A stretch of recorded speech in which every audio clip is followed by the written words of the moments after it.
Jadi sangat memungkinkan gitu ya bagi first jobber untuk bisa memiliki properti dengan memanfaatkan support dari Bank Mandiri, Mandiri KPR. Setuju. Ambil sekarang dengan memanfaatkan fasilitas Mandiri KPR tentunya bisa terpenuhi. Karena apalagi first jobber itu kan usianya masih muda. Berarti dia punya kesempatan untuk mengajukan KPR dengan tenor panjang. Benar. Ya, bisa sampai dengan 15 tahun, 20 tahun gitu ya. Sehingga cicilan setiap bulannya itu Nggak kecil. terlalu berat ya Bu ya? Kecil. Nah, apalagi sekarang dari regulasi Bank Indonesia itu memungkinkan bahwa bank itu bisa memberikan fasilitas KPR itu sampai dengan 100% dari harga transaksinya.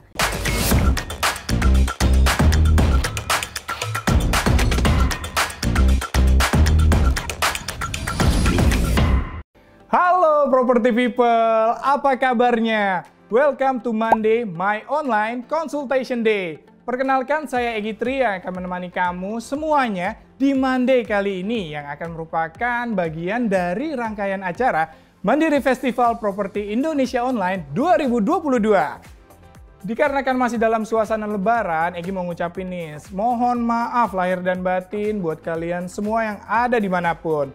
Oke, kita akan bahas soal hunian nih. Yang kita tahu hunian merupakan kebutuhan utama bagi setiap orang.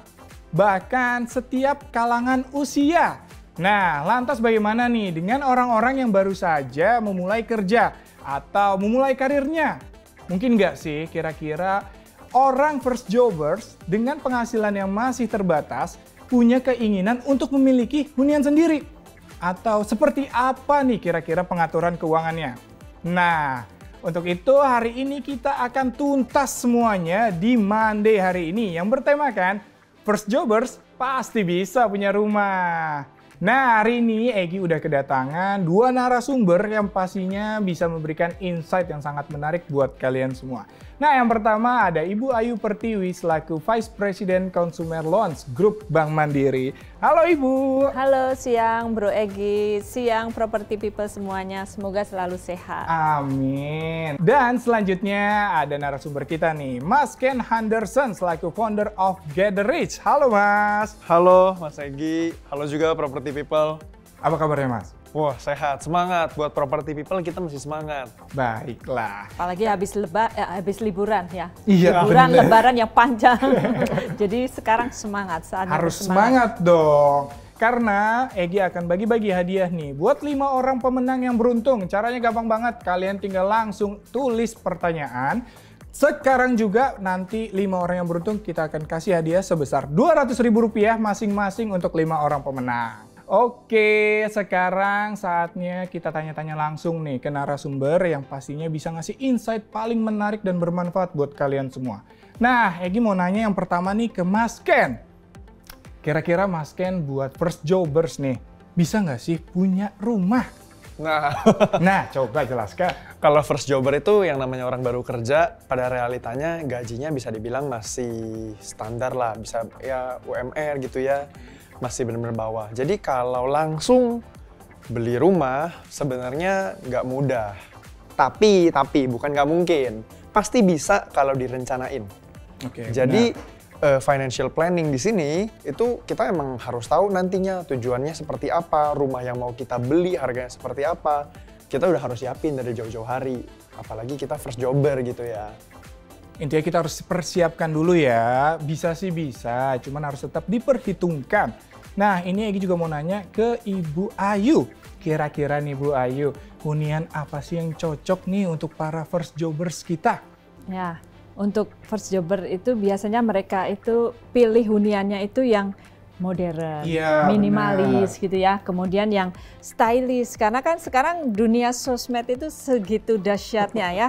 Jadi apa-apa di-upload gitu kan ya di sosmed. Jadi huniannya juga harus yang ciamik gitu ya, Ya, ininya tuh minimalis ya zaman sekarang mah ya. Instagramable Oh iya gitu benar, ya, itu dalamnya. juga. Kemudian fasadnya dan layoutnya juga mereka pengennya yang simple, nggak terlalu banyak pernak-pernik sekatan Sekat-sekat segala ya, Bu, ya. macam. Ya, kemudian juga mereka pengen hunian yang dia miliki itu juga fungsinya itu nggak hanya sekedar hunian. Karena kan sekarang mungkin property people bisa melakukan aktivitas yang lebih produktif bisa juga dari rumah kan. Benar, Karena benar. Sekarang work from home ya. Ya, kemudian juga maksudnya melakukan aktivitas ya dia sebagai usahawan gitu Oh ya, iya, wira itu juga swasta bisa dilakukan juga dari Setuju, rumah ya. setuju. Karena kan kalau dulu mungkin mau jual barang sesuatu butuh tempat untuk display. Nah, sekarang kan nggak perlu ya. Yang penting ada foto yang bagus gitu kan ya. Benar-benar. Iya kan? Setuju, Bu. Jadi itu kan benar-benar memudahkan dan mereka pengennya bisa dilakukan dari rumah. Bener, rumahnya jadi mesti bagus gitu ya. Iya. Dan multifungsi. Itu yang paling untuk penting ya. istirahat, hunian, dan untuk mencari Rezeki pastinya. Iya. Oke nih Mas Ken, tadi kan kita juga udah sharing-sharing ya tentang bagaimana sih cara ngontrol keuangan, ngatur. Nah ini Egi mau nanya nih, kira-kira bagaimana cara first jobers bisa mengatur keuangannya biar bisa dapat hunian? Step-stepnya apa yang harus dilakukan? Nah, sebenarnya kalau jadi first jobber itu tuh kita pasti masih banyak energi, tenaga karena usianya muda gitu ya. Setuju. Bener ya? Nah, yang kita harus cek itu ada dua sebenarnya. Pertama, keuangan kita sendiri. Yang kedua, harga realita di pasaran seperti apa. Jadi kalau zaman dulu mungkin kita harus datang ke pameran yang offline. Tapi kalau zaman sekarang kan ada Hidup dalam genggaman sekarang. Iya, udah online semuanya, udah bisa cek kayak Mandiri Festival Properti. Yes. Ini kan online juga bisa di cross check gitu. Tujuannya apa sih sebenarnya? Dengan kita ngecek, kita jadi tahu sekarang harga pasaran tuh berapa. Rumah yang pengen kita incer, target goals-nya itu jadi ketahuan. Iya.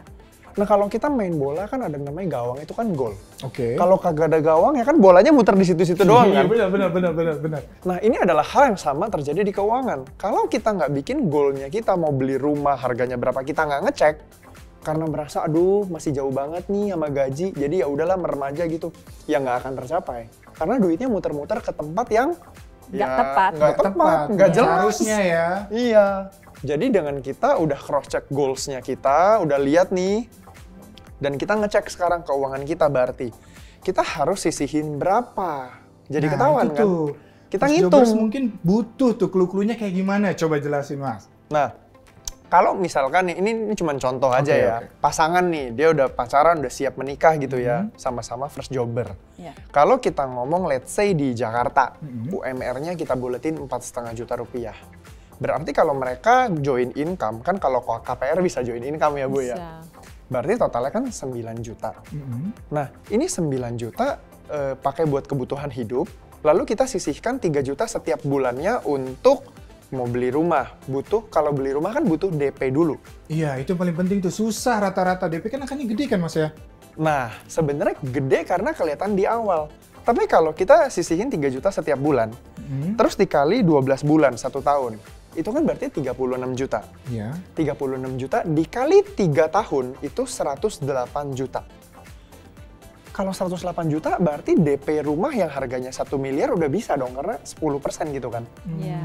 Tapi ya balik lagi, ini baru ngomongin Balik lagi ke sampai... income-nya dia setiap bulannya. Betul, baru ngomongin sampai rumahnya bisa DP segini. Tapi kan income segitu, ntar kita bakal jelasin lagi gimana supaya bisa ngukur nih, butuhnya rumah yang harga berapa gitu. Ya, sesuai dengan kemampuan. Betul, kan, ya. sesuai dengan kemampuan si buyer, si Buyer. pasangan ini. Tapi artinya bukan tidak mungkin untuk kita beli rumah Iya. gitu. DP bisa kekumpul kok. Kalau misalkan dengan usia yang muda dan income-nya masih segitu, selama 3 tahun dia ngumpulin income, artinya pasti dong ada kenaikan gaji juga. Iya, Iya. benar. Ya kan? Betul. Nanti Setiap tahun pasti ada. Evaluasi, kenaikan. gaji Iya. naik pastinya. Iya, begitu gajinya udah naik gitu ya. Dia udah gajinya naik berarti udah nggak 9 juta lagi. Bisa jadi misalkan, ini kita optimis gitu ya. Iya. Dia gajinya 15 juta gitu. Artinya kan kemampuan cicilnya per bulan bisa jadi 5 juta per bulan, 30%. Jadi lebih tinggi. Jadi lebih tinggi. Jadi intinya first jobers tuh harus sabar dulu, nabung dulu ya, ngumpulin DP-nya dan harus konsisten, itu yang paling penting. Iya. Karena namanya kalau kita nabung tapi ngelihat lain, ngelihat benda apa, ujung-ujungnya dipakai ya Belanja. nggak akan Belanja. tercapai cita-citanya. Intinya kayak gitu kan? Yes. Pokoknya harus sabar dan fokus dan niatin. kalau tahun ini harus punya hunian. Semangat ya. Oke, selanjutnya ini aku mau nanya ke Bu Ayu. Ya. Kira-kira nih kan pasti first jobber kita nih bingung nih Bu. Gimana sih cara pembayaran yang bagus, yang tepat, yang terbaik? Karena rata-rata kan mereka mungkin masih bingung Bu, apalagi mungkin ini hunian pertamanya. Nah, saran Ibu tuh seperti apa Bu?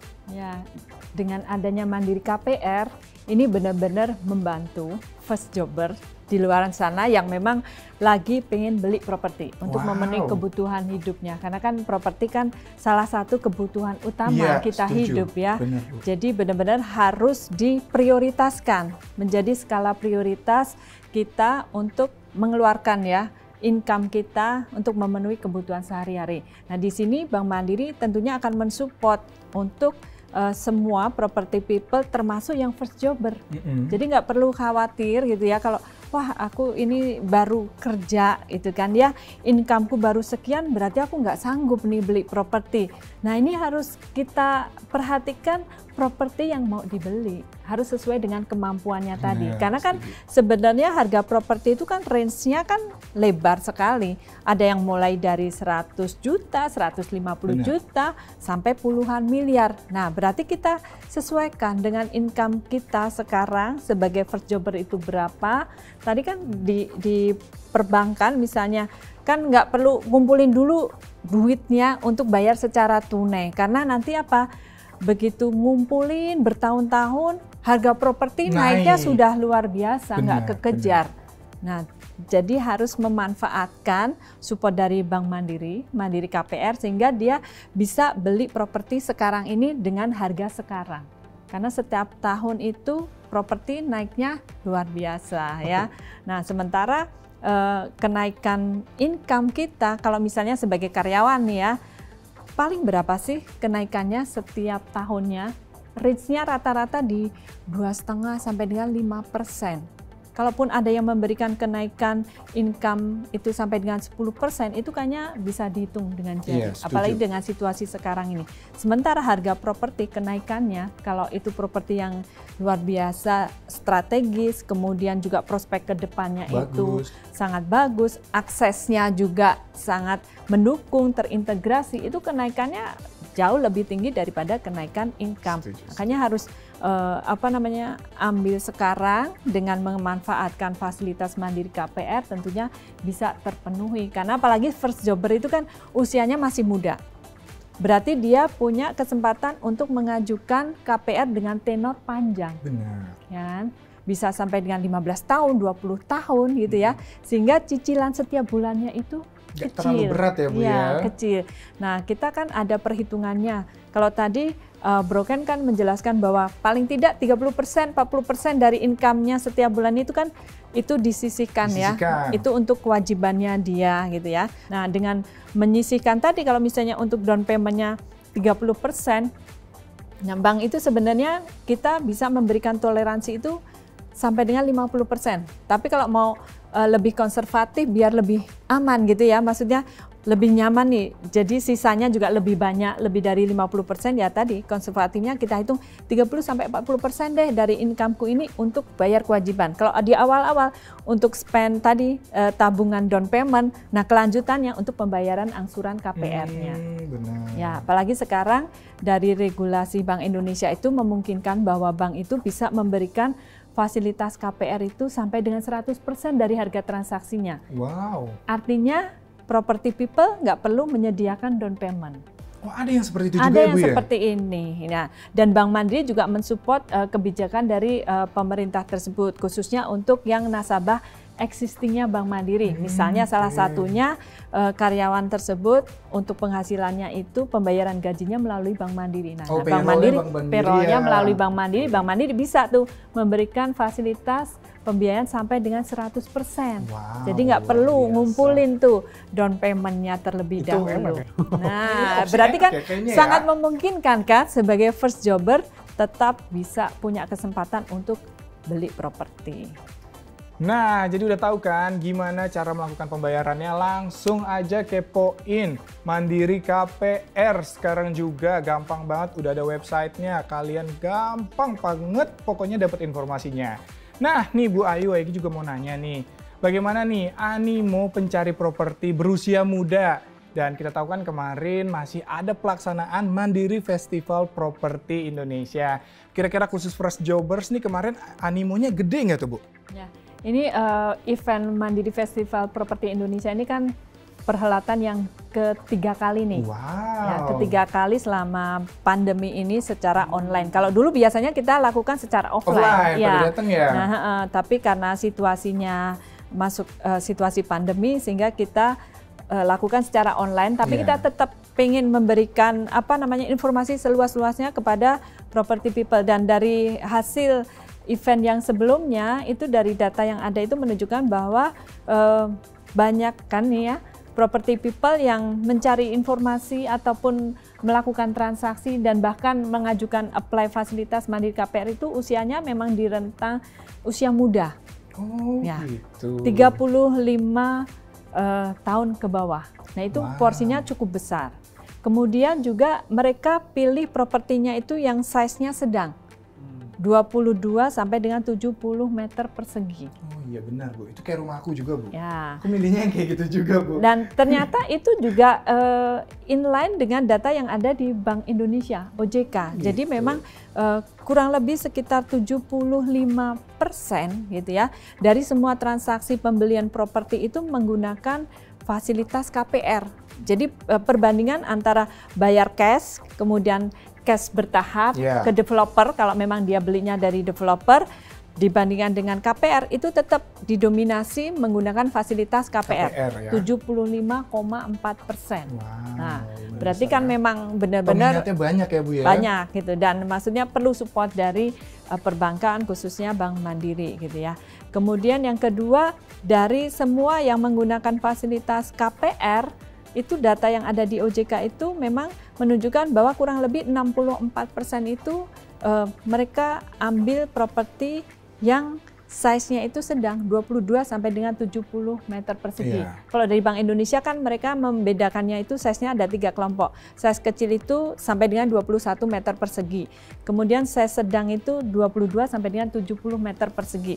Nah, size besar itu di atas 70 meter persegi. Nah, dari semua masyarakat yang menggunakan fasilitas KPR, semua perbankan itu rata-rata ambilnya di size yang menengah, beli propertinya itu untuk beli properti hunian yang size-nya tipe menengah. Nah, kalau mungkin sebelum-sebelumnya yang tipe size kecil itu cukup banyak juga, tapi dengan adanya pandemi ini ternyata ada pergeseran. Bergeser ke yang tipe menengah, karena ternyata kan mereka perlu space tadi work from home ya.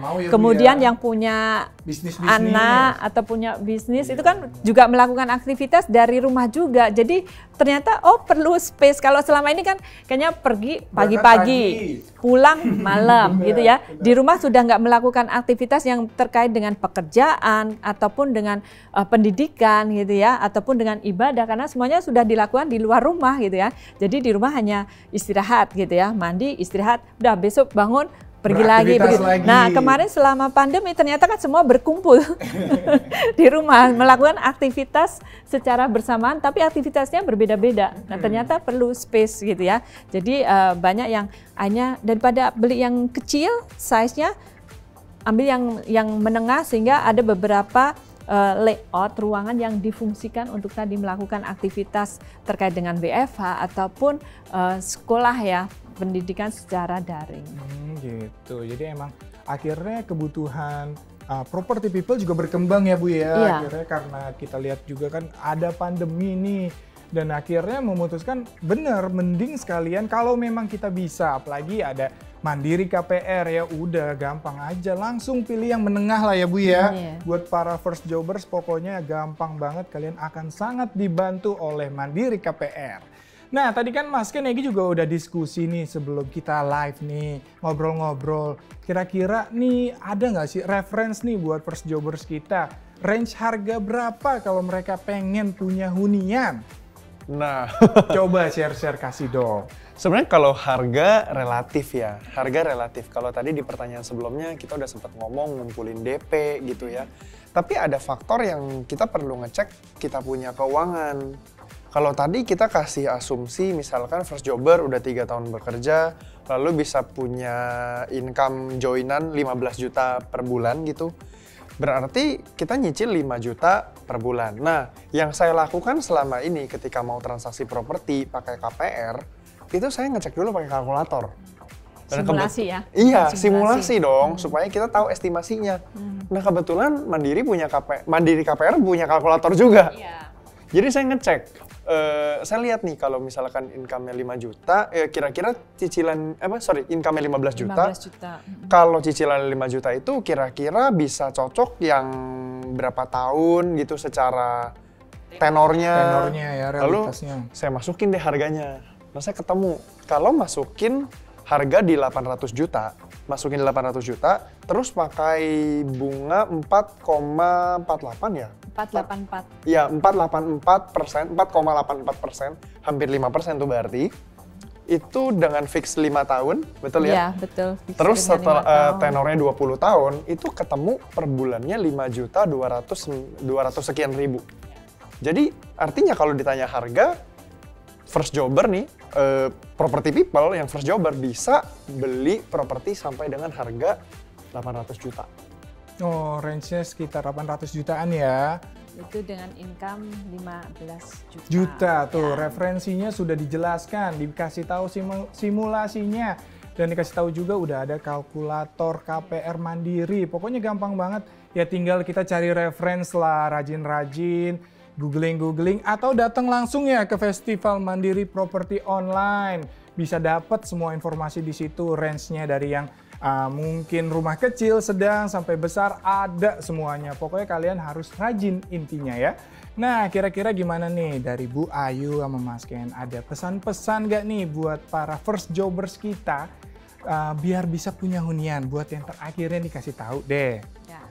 Yang pertama tentunya tadi lihat kemampuan gitu. Setuju. Kan ya. Cocokkan harga properti yang mau dibeli dengan income kita sekarang. Setuju banget. Karena kalau misalnya kita nggak tepat gitu ya, beli propertinya dengan harga yang sesuai kemampuan, nanti khawatirnya ya kalau belinya secara tunai oke lah, mungkin nggak ada isu ya, karena kan bayar secara tunai. Tapi kalau ternyata property people mau belinya itu menggunakan fasilitas KPR bank, nanti tidak disetujui gitu, atau misalnya disetujui tapi turun limit karena kan ternyata harganya itu sebenarnya dia belum mampu beli dengan harga yang dipilih sekarang. Dipilih dia ya. Nah, saat mengajukan permohonan KPR Mandiri ternyata disetujuinya itu turun limit, misalnya katakanlah mengajukan 800 juta. 800 juta gitu ya, ternyata secara hitungan income dia bank itu menghitung bahwa kemampuannya dia hanya yang 500 juta. Itu limitnya. Berarti dia harus menambah selisih tadi kan 300. Nah, 300 kalau punya tabungan mungkin nggak ada isu. Ya, tapi kalau benar. nggak ada tabungan sebesar itu, ujung-ujungnya kan jadi cancel, nggak jadi beli properti, kan sayang. Apalagi kalau udah dibayarkan DP ya Bu ya. Nah, apalagi udah misalnya bayar tanda jadi, bayar down payment ke developer. Nah, kalau misalnya uang yang sudah dibayarkan ke developer bisa diambil kembali ya mungkin nggak ada isu gitu ya. Tapi kadangkala apa yang sudah dibayarkan nggak bisa diambil lagi. Nah, ini ya, kan Bu, ya? sayang gitu Iya, ya. benar, Karena ya. kan ya seberapapun uang kan harus kita hargai juga. Jadi benar-benar teman-teman harus pilih harga propertinya yang sesuai dengan income sekarang. Nah, nanti dengan berjalannya waktu kita bisa upgrade properti yang kita miliki. Misalnya beli lagi yang lebih luas gitu kan ya. Beli lagi yang lokasinya mungkin lebih mendekati tempat aktivitas. Kalau sekarang mungkin agak minggir gitu kan ya, agak keluar nggak apa-apa, memang mampunya segitu ya. Masih di situ ya. Yang penting properti yang dibeli sekarang ini perhatikan aksesnya gitu kan ya. Iya benar itu. Setuju. Aksesnya itu gampang dijangkau nggak? Baik dengan kendaraan sendiri maupun dengan transportasi umum. Kemudian juga prospeknya. Meskipun ini kayaknya jauh gitu ya, tapi ternyata prospeknya lokasi di situ itu Strategis nanti ya. strategis, terintegrasi dengan semua akses yang apalagi sekarang pemerintah kan pembangunannya luar biasa Iya, ya. luar biasa. Jalanan dibangun di mana-mana gitu ya. Nah, itu kedepannya kalau misalnya ada potensi ke sana berarti kan punya kesempatan ya bahwa properti yang dibeli sekarang ini harganya akan naik. Nah, dengan kenaikan harga tadi, dengan berjalannya waktu, ada perbaikan income, bisa upgrade lagi yang lebih bagus, lebih besar, lebih mendekati aktivitas kita sekarang. Jadi yang penting itu tadi, harus tepat memilih properti sesuai dengan kemampuan sekarang ini. Itu yang penting terlebih dahulu. Setuju ya, Gi, setuju banget. Nah, kalau Mas Ken ada yang mau ditambahin nggak nih? Sebenarnya tadi yang Bu Ayu jawab tuh udah lengkap banget. Iya, setuju. Nah, cuman mungkin dari aku tambahannya gini ya. Yang namanya beli properti itu kan transaksinya nggak sebentar dan untuk jangka panjang. Iya, setuju. Jadi kita secara keuangan harus banget untuk mempersiapkan dengan matang gitu. Jadi ketika kita punya income ya kita sisihin, kita udah tahu goalnya mau kemana.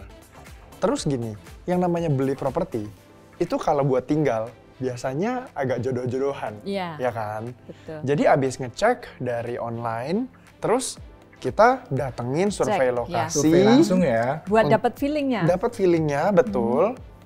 Tapi terus terang, kadang ketika orang melihat feelingnya bagus, terus harganya nggak cocok kan nggak jadi beli dulu gitu ya. Makanya penting banget buat kita ngecek nih, Mandiri Festival Properti gitu, ngecek dulu. Nah, supaya apa? Kalau kita udah datang, jadi kita bisa punya beberapa pilihan yang tinggal bandingin mana yang feelingnya lebih nyaman, lebih cocok, lebih serak kemana, lebih serak gitu. Dan juga kalau kita beli properti yang tadi namanya jodoh-jodohan untuk jangka panjang, secara keuangan kan tadi sempat saya bilang harus matang tuh. Nah, terus diomongin juga sama pasangan bahwa ini ngulang dari yang Bu Ayu bilang tadi. Kemampuan kita itu sanggupnya berapa sih? Itu yang paling penting ya. Itu yang jadi kunci, karena kalau kita udah ngomongin buat berkeluarga nantinya, first jobber, pasti kan beli rumah untuk bisa punya kehidupan sendiri, berkeluarga sendiri. Itu tuh harus benar-benar diomongin sama pasangan, kita mau sepakat berapa nih emang begitu terima income, langsung kita cut untuk siapin beli rumah. Setuju. Wah, insight-nya menarik ya, Property People. Nah, sekarang Egy mau tanyain dari semua pertanyaan kalian yang sudah kalian kirim. Tapi sebelum itu Egy mau ngasih tahu ke kalian ya, jangan lupa like, share, komen YouTube-nya Rumah123 dan pastinya Instagram-nya rumah123.com. Jangan lupa follow sekarang juga. Oke, ini udah ada 5 pertanyaan nih Ibu Ayu dan Mas Ken. Kira-kira yang pertama ini ada dari @eldowp. Nah, ini Egy mau nanya buat Ibu Ayu ya. Halo, mau tanya pendapatnya dong, apakah memungkinkan buat first jobbers beli rumah dengan cara bayar KPR, mengingat pengalaman dan gaji masih minim? Wah, sebenarnya udah tadi Ibu jawab kan ya? Coba bisa bantu jelaskan lagi, Bu. Jadi sangat memungkinkan gitu ya bagi first jobber untuk bisa memiliki properti dengan memanfaatkan support dari Bank Mandiri, Mandiri KPR. Nah, pertama tentunya dia sudah bekerja minimal 2 tahun. Ya, kalau untuk income-nya sendiri ya sebenarnya sangat ringan kalau di Bank Mandiri itu. Kalau untuk yang di luar Jabodetabek itu ya sebenarnya cuma sekitar 3 juta, 1,5 juta gitu ya. Di Jabodetabek ya kita sesuaikan dengan UMR. Jadi sebenarnya sangat memungkinkan dan memudahkan untuk first jobber. Kemudian juga tadi minimal limit KPR-nya kita itu kan 50 juta. Berarti kalau beli harga properti yang di antara 50 juta sampai dengan 100 juta berarti bisa masih jadi bisa juga. Ya, Bu, iya, ya? Makanya kan tergantung first jobbernya ini teman-teman property people tinggalnya di mana gitu. Karena kan harga di surrounding Jabodetabek dengan harga ya, di kota lain mungkin dengan space yang sama harganya tentu bisa berbeda. Setuju. Jadi ya kembali lagi ke teman-teman first jobber jangan galau gitu kan ya, karena Mandiri KPR tentu akan mensupport. Jadi ya tinggal dilihat, teman-teman bisa masuk ke websitenya kita gitu ya, Mandiri Festival Properti Indonesia untuk pilih-pilih propertinya sesuai dengan kebutuhannya dan tadi sesuai dengan kemampuannya. Jadi nggak ada yang nggak mungkin sebenarnya gitu kan ya. Setuju. Yang penting berpenghasilan kan, meskipun first jobber tapi kan punya penghasilan setiap bulannya. Nah, gimana? Eldop sudah kejawab kan? Pokoknya kamu harus tetap semangat dan pastinya langsung pantengin terus Mandiri Festival Properti Indonesia Online. Oke, selanjutnya nih Bu Ayu, ini ada pertanyaan lagi dari Angkoe Somo. Mohon dibantu pandangannya dong, bagaimana atau apa saja sih menjadi pertimbangan dalam menentukan besaran proporsional untuk alokasi perencanaan tempat tinggal? Ya, berarti itu tadi rasio perbandingan antara pendapatan dengan pengeluaran. Jadi kalau di Bank Mandiri itu kita bikin tiring gitu ya. Misalnya income-nya sampai dengan 10 juta. Berarti Bank Mandiri itu bisa memberikan fasilitas KPR dengan cicilan itu 50%. Jadi 5 jutanya gitu kan ya untuk pembayaran angsuran KPR-nya. Nah, perhitungannya seperti itu. Tapi kalau misalnya income-nya 10 juta sampai dengan 20 juta, nah itu kita rasionya kita naikkan lagi. Misalnya 55%, 60%. Nanti di atas 20 juta kita naikkan lagi gitu. Jadi karena semakin besar income berarti dia misalnya kita kasih rasio untuk pembayaran angsuran KPR-nya itu juga lebih tinggi, tapi sisa dia kan sebenarnya masih cukup lah untuk biaya hidup setiap bulannya. Jadi lebih mudahnya itu tadi. Anggap aja 50% deh dari income-nya itu untuk bayar cicilannya. Setuju. Intinya harus tetap rajin menabung. Itu yang paling penting karena kalau kita nggak nabung ya nggak akan bisa apa yang mau kita punya. Jadi harus sabar dan nabung dan pastinya harus agak nekat. Benar, ya. Itu yang paling penting. Walaupun first jobbers atau generasi milenial, kalian harus tetap optimis bahwa tahun ini harus punya rumah. Semangat pokoknya. Oke nih, ini lagi-lagi ke Bu Ayu nih pertanyaannya nih dari Cinta Ramli. Ya. Apa aja sih Bu yang jadi pertimbangan bank untuk approve pinjaman rumah atau KPR? Dan apakah harga rumah yang ada di kredit atau pendapatan bulanan?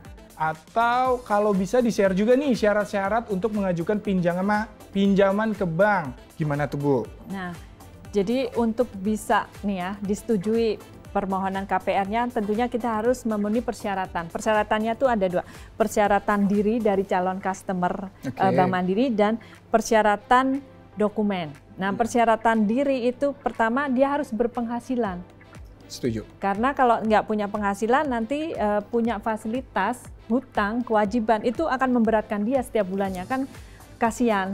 Padahal kita tujuannya adalah membantu gitu kan ya, meringankan. Jadi jangan sampai kita justru membebani hidup dia. Nah itu harus pertama berpenghasilan, entah dia sebagai karyawan, entah dia sebagai wira swasta, entah dia sebagai profesional, itu nggak masalah. Yang penting ada penghasilannya setiap bulan dan bisa diverifikasi oleh Bank Mandiri. Kemudian yang kedua dari sisi usianya itu mulai dari 21 tahun sampai dengan usia pensiun kalau dia sebagai karyawan, entah 55, 56, 58, sesuai dengan kebijakan dari perusahaan tempat dia bekerja. Kadang-kala kan di setiap perusahaan itu berbeda-beda usia pensiunnya. Ya, setuju, nah, kemudian kalau dia sebagai profesional atau wira swasta itu sampai dengan usia 60 tahun. Nah, kalau dia menjadi nasabah prioritasnya Bank Mandiri, itu bisa diberikan sampai dengan usia 70 tahun. Wow. Nah, jadi masih panjang gitu ya kesempatannya. Kemudian yang ketiga tadi persyaratan dokumen gitu ya. Pertama dokumen identitas diri, kemudian dokumen agunan dan dokumen income. Nah, kalau dokumen identitas diri kan KTP, NPWP, kemudian akte menikah kalau memang statusnya sudah menikah gitu ya. Akte domisili gitu. Nah, itu kan sebenarnya semuanya punyalah, sudah rapi lah. Sekarang kan pemerintah juga sudah semakin ke sini kan sudah semakin administrasinya makin rapi ya, administrasi kependudukannya. Kemudian yang kedua terkait dengan dokumen income. Nah, dokumen income ini balik lagi, apakah dia sebagai employee, apakah sebagai wira swasta atau sebagai profesional. Nah, sebagai employee berarti kita perlu surat keterangan dari perusahaan tempat dia bekerja yang menyatakan yang menyatakan bahwa benar yang bersangkutan adalah karyawan di perusahaan mana. Oh, benar yang bersangkutan sudah bekerja selama sekian tahun. Nah, kemudian juga surat keterangan gaji tadi, benar bahwa yang bersangkutan income-nya setiap bulan sekian. Nah, itu juga dilampiri dengan tabungan yang memang setiap bulan untuk menampung tadi pembayaran gajinya dia, karena itu yang akan kita verifikasi.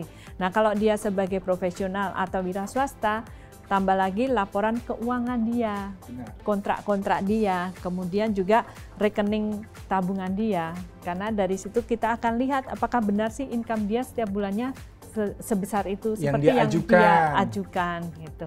Kemudian yang ketiga dokumen agunan. Nah, dokumen agunan ini kalau misalnya dia beli dari developer, yang tentunya developer yang sudah kerjasama dengan Bank Mandiri, nanti Bank Mandiri yang akan koordinasi langsung dengan teman-teman developer. Jadi nggak perlu dia siapkan, jadi lebih mudah kan. Kecuali kalau dia ternyata mau belinya itu dari satuan individu, misalnya secondary. Nah, nanti akan kita minta surat kesepakatan jual beli antara mereka. Kemudian juga bukti pembayaran, mungkin down payment yang sudah dia bayarkan. Kemudian kopi PBB, IMB dari unit properti yang mau dia beli, dan satu lagi kopi sertifikat, karena itu bukti kepemilikan dari properti yang mau kita biayai tadi. Ya, Bu, ya. Kalau dia belinya secondary ya, tapi kalau yang belinya dari teman-teman developer itu Bank Mandiri yang akan urus dengan teman-teman developer, karena kan kami sudah ada perjanjian kerjasama yang mengatur mengenai itu. Jadi sebenarnya nggak rumit gitu kan ya, yang penting tadi berpenghasilan, usianya sudah memasuki 21 tahun, kemudian juga dokumen-dokumen tadi sudah rapi, dan satu lagi harus diperhatikan kalau misalnya property people punya fasilitas pinjaman sebelumnya.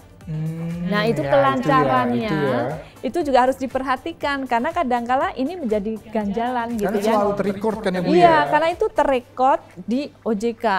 Karena setiap bank saat mau memberikan fasilitas KPR punya kewajiban untuk melakukan pengecekan slik OJK terhadap calon customer atas fasilitas yang sudah dimiliki oleh calon customer tadi. Apakah pembayarannya itu lancar, atau batuk-batuk, atau ada yang macet gitu ya, atau bahkan ada yang di write off. Nah, itu karena itu jadi historical. Kenapa? Karena bank itu waktu mau memberikan fasilitas kredit pinjaman kepada customernya, yang pertama dilihat itu karakter. Karena itu yang akan menentukan bahwa yang bersangkutan setiap bulan itu willing. Dengan kesadaran sedih memiliki kewajiban bahwa dia komit membayar angsuran. Reputasinya penting banget. Itu. Barulah nanti kita lihat income-nya, baru kita lihat agunannya. Tapi yang penting itu karakternya dulu itu. Nah, gimana? Cinta Ramli udah kejawab kan ya? Pokoknya tetap harus mengikuti kemampuan kita, karena pilihan properti itu banyak banget. Jadi kita harus rajin-rajin cari referensi, oke? Nah, selanjutnya ada pertanyaan dari Herman_Andromeda. Ini buat Bu Ayu. Selamat sore Bu Ayu dan juga Pak Ken. Saya mau tanya nih, kira-kira nih tenor di atas 10 tahun itu oke nggak nih buat para first jobber? Terus seandainya kita ambil KPR yang masih tetap bisa mengikuti lifestyle plus investasikan uang kita ke instrumen yang lainnya, mohon dijelaskan atau arahannya Bu, silakan Bu. Jadi kalau first jobber itu kan pasti usianya di bawah 30 lah ya gitu ya, mulai rentang 25 sampai 30 tahun. Berarti dia kalau mengajukan fasilitas KPR, dia punya kesempatan ambil tenor yang maksimal. Oh gitu ya Bu ya? Ya kan bisa sampai dengan 20 tahun. Nah, kenapa ambil aja tenornya yang panjang gitu ya untuk beli properti sekarang? Karena dengan ambil tenor panjang berarti limitnya bisa lebih tinggi, lebih besar lagi dibandingkan dia misalnya ambil tenornya yang lebih pendek, kurang dari 10 tahun gitu ya. Misalnya 10 tahun, 12 tahun dibandingkan dengan ambil 15 tahun, 20 tahun, pasti limit yang didapat akan lebih besar yang kalau dia ambil tenornya lebih panjang. Nah, dengan ambil tenor lebih panjang bisa mendapatkan limit lebih besar, berarti properti yang dibeli bisa harganya yang lebih tinggi. Betul. Ya. Nah, di sisi lain gitu kan ya, kalau dia tenornya panjang, cicilan dia juga bisa kecil. Misalnya dia, oke, saya butuhnya hanya sekian, katakanlah 500 juta. Daripada ambil tenor yang 10 tahun, ambil yang 15 tahun. atau bahkan yang 20 tahun. Berarti cicilan setiap bulannya pasti akan jauh lebih kecil kalau tenornya lebih panjang. Nah, dengan cicilan untuk kewajiban pembayaran angsuran mandiri KPR-nya kecil, berarti dia masih punya sisa spend gitu kan ya dari penghasilannya itu untuk memenuhi kebutuhan yang lain, termasuk misalnya dia mau lifestyle, traveling gitu kan ya, jadi nggak terganggu juga gitu ya. Aktivitas kegiatan lifestyle sekarang ngopi gitu ya, cicet-cicet, ketemu sama teman-teman, jadi nggak terganggu tapi tetap punya properti. Nah, kan luar biasa itu ya. Nah, gimana Herman_Ardromeda udah terjawab kan? Untuk ngambil tenor di atas 10 tahun untuk first jobbers itu sangat disarankan karena semakin panjang tenornya, cicilannya juga semakin kecil dan hasilnya kalian masih bisa melakukan aktivitas-aktivitas lainnya seperti traveling misalnya atau me time bareng family atau orang-orang terdekat. Pokoknya itu pilihan yang terbaik di atas 10 tahun. Nah, sekarang ini ada pertanyaan buat Mas Ken dari _Emon. Mas Ken, kebetulan saya bukan first jobbers nih, tapi pedagang kecil-kecilan. Apa bisa pedagang kaki lima dengan penghasilan yang tidak menentu tiap bulannya menabung secara konsisten demi mempunyai rumah sederhana? Coba boleh sarannya? Nah, oke. Ini ngaku pedagang kaki lima, padahal pedagang kaki lima juga sebenarnya cash flow-nya malah income-nya luar biasa. Setuju. Soalnya kalau kita ngitung simple aja, saya pernah ngobrol sama tukang nasi goreng di komplek rumah. Dia jualan di dalam komplek rumah saya, kebetulan ada 300 rumah gitu kan. Kakak ya? Iya, 300 kakak gitu ya. Jadi ya anggaplah berapa persennya gitu dia jualan. Karena kan saya nanya, dia keluarganya berapa anak, ngobrol-ngobrol iseng aja. Pengen tahu sebenarnya omsetnya berapa. Cuman dia jawabnya pintar ya, bisalah sekolahin anak 4. Wah, lumayan kan berarti. Jadi sebenarnya kalau ngomongin secara keuangan, berarti kalau ngomongin kita pedagang, mau kecil maupun besar, intinya adalah sisihin dulu sebenarnya. Pisahin mana keuangan yang punya pribadi sama yang punya pekerjaan. Mau jadi pedagang, apa bisnis, apapun itu. Yang sering kali jadi masalah adalah jadi satu. Nyampur. Jadi ketika itu nyampur keuangannya, seseorang itu yang jadi mau pedagang, saya pedagang kaki lima ya, dia ngerasa oh kalau gitu kemampuan saya nih hebat nih bisa beli yang besar, padahal sebenarnya kan fluktuasi ya, kadang bisa laku, kadang bisa belum tentu laku. Nah, ini yang jadi tantangan, emang mesti pisahinnya gimana? Kita ukur dulu, kita punya kemampuan, bukan kemampuan, kita punya kebutuhan sebenarnya berapa sih setiap bulannya? Gitu. Dari situ kan kita ketahuan, oh, sebenarnya gue kebutuhannya berapa juta nih, let's say cuma 2 juta sebulan, atau 3 juta sebulan, atau 4 juta.